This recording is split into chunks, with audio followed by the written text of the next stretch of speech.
Wooden core boxes, they tend to fall over sometimes. They definitely rot over 8 to 12 years. They're heavy. And while many women do lift these boxes every day, many cannot. The system you are using requires a lot of lifting. And I've been to places where the lifting is not so. Because of the weight, your lost time frequency is probably higher than it needs to be.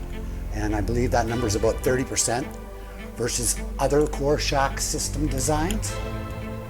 And so you'll be paying more for your labor as a result. Core loss each year in your core shack has got to be around 10% of your total if you consider rot and fallovers and this type of thing. So you're paying too much for the wood core boxes that rot. You're disqualifying many brilliant minds from your core shack because they can't lift the boxes. Secondly, you're paying a core shack technician all year long to lift boxes. And I'm going to show you a system no one lifts by themselves. If you look some places in Australia, they're using this big core like this. You can't lift that box. That box is 110 pounds, 120 pounds. So there's notices up, I think it's called North Parks. There's a notice on the wall that I saw that said, if you're caught lifting a core box by yourself, you'll be fired and sent home. And I'm going to show you a little better system, and you're going to save about, well, anywhere, probably up to $200,000 a year in that core shack technician position. If you're running 3 shifts, that's probably an accurate number. What I'm going to show you is a system where core boxes are put onto a palletizer with a forklift. The 2 geologists grab an end of the core box and throw it on a roller table. From there, it's pushed into place and left. So their core shacks are much bigger. They've got rows and rows and rows of roller tables, and nobody lifts the box out of the way. The boxes all stay there. What I'm finding here is that a pallet comes in, puts on the floor. The technician picks up 10, throws them on the table. The geologist examines them. The technician picks them up and puts them on the rack behind or somewhere around there. Then the technician takes those 10, puts it in there, grabs the next 10, puts them on the exam table. Geologist inspects them, then those 10 are thrown up. Then the final 6 are taken from the pallet onto the exam table, and then they're loaded into the storage rack. So if you look, there's 26 boxes, each box weighs, say, 70 pounds or 80 pounds, whatever it is. The number quickly gets to about, for that first pallet, for that first move alone, that is 2,490 pounds of lifting.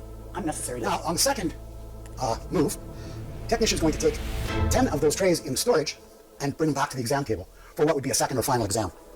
Now that is 10 times 83 pounds, say, 80 pounds, 70 pounds, whatever it is. And there's 26 that have to go back onto that table and then go back into storage. So that's move number 2. And now we're around, well, I guess we're around 3,000 pounds. And then we do that second move, so we're around 5,490 pounds, 5,964 pounds to be precise. Now we're going to either examine them again or take their pictures, so they're going to have to move again, so 26 again. That's another 2,982 pounds. And then you're going to want to cut them in half or saw them. So you're going to walk them over to the saw, and that is another 2,982 pounds. So if I'm calculating things correctly, you're about 18,000 pounds of lifting right now for one pallet. Guys do 2 pallets a shift.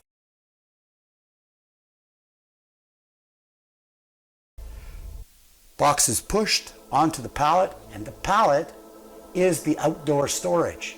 You see, so now you've got 26 half-weight pallets, or sorry, core boxes, 26 of them on there.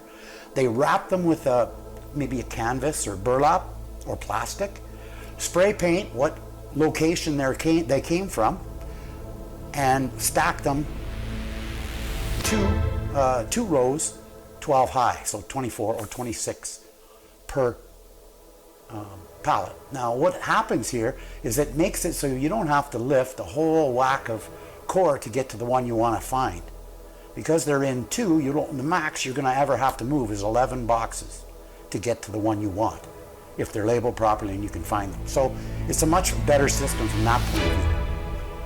From the point of view of, let's say, the point of view of safety, well, no one that I interviewed in 5 mines in Australia ever had a lost time injury in their core shack from lifting boxes.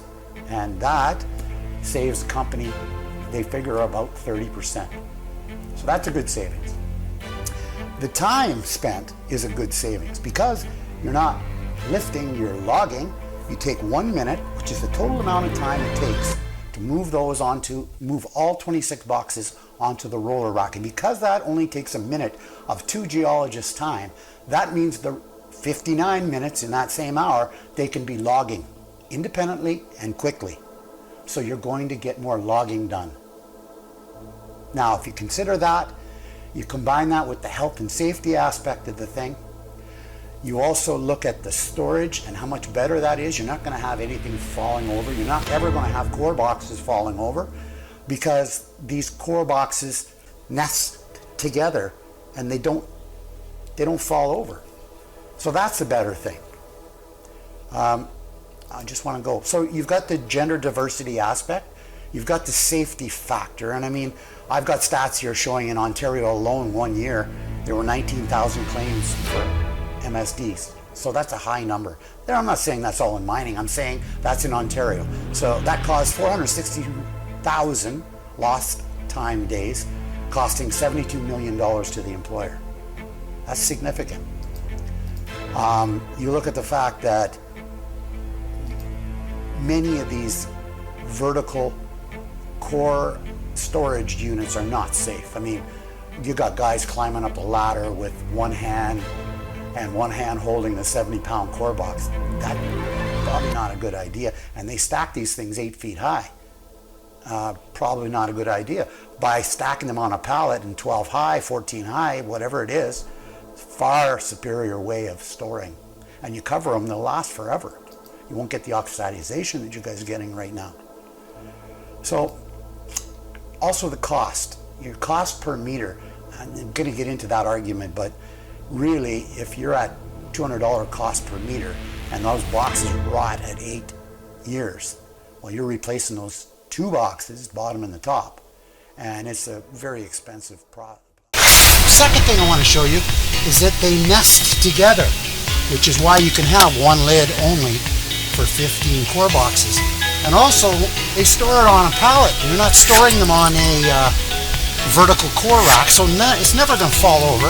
It's never going to get oxidization like you're getting now, which makes the scanning impossible because of the oxidization. Tried it years ago. These core boxes, these core case, they stack high, so they're nested together, but they're also nested sideways. Watch this. Take the box out, it's got these clamps on here. Another thing you'll note about the core case product is every one of them has holes in the end.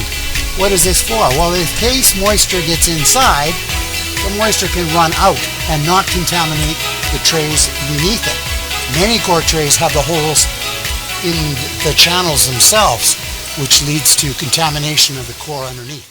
And I'm going to show you a little better system, and you're going to save about, well, anywhere, probably up to $200,000 a year in that core shack technician position. If you're running 3 shifts, that's probably an accurate number.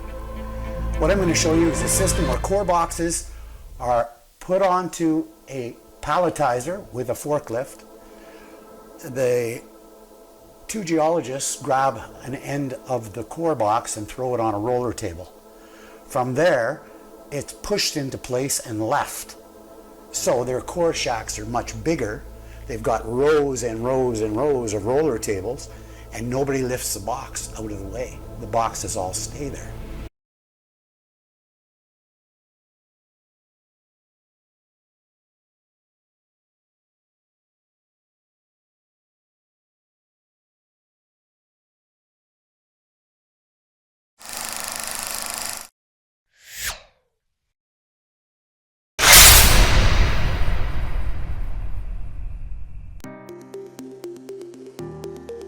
Hello, my name is Kyler. I'm a pilot at Whisker Helicopters, and I recently had the pleasure of performing the test flights on the core case trays. In this test, we used traditional wooden core boxes to compare them with the core case trays and how they would perform during helicopter flight. The new core case trays have a great feature of interlocking multiple cases together, which prevents any worry of sliding and lost loads, where you can have a possibility like that with traditional wood trays. During the test, we lifted 5 rows of the core case trays with a short line. In our testing, we came to the conclusion that there was no shifting or bowing of any kind with the core cases, and there was no concerns from me on the flight characteristics. The results of this test showed that the core cases were about half the weight of a traditional wooden core box, so this will result in roughly getting double the amount of core cases per load per helicopter trip. Another result of this test was if you tried to stack the traditional wood core boxes in a width longer than, let's say, 3 rows, especially in icy conditions, you can run into issues of center rows departing the load in flight with any kind of spinning or turns in flight. Further testing, we concluded that the core cases were a lot easier to build into a safe sling load, as they all click together easily and was very modular, where with the traditional wood cases there's a little more work involved, and you can stack them unevenly just because of characteristics of wood. They're not all the same size.